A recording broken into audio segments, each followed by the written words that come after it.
Step I. When the 15V source is acting alone, figure 3.65. From figure 3.65, II equals 1, I. Meshes 1 and 2 will form a supermesh. Writing current equation for the supermesh. I21 I133 I equals I12. 4012, 2. Applying KVL to the outer path of the supermesh. 15680128 minus 6 equals I88.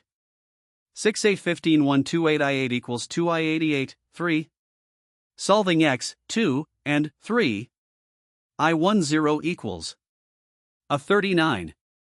I21 equals a 59. Equals II equals 10. 39.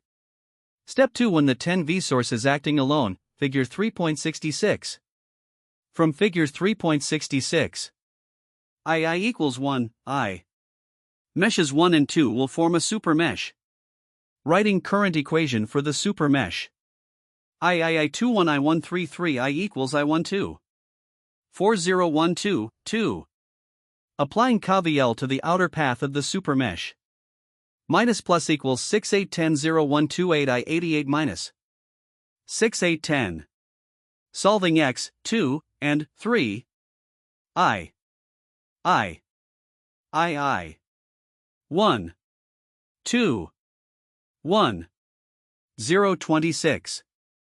105. 0. Equals I1. 26. A. Step 3. By superposition theorem. I equals plus I equals I plus 0 39 0 plus 26 0. 39 0 plus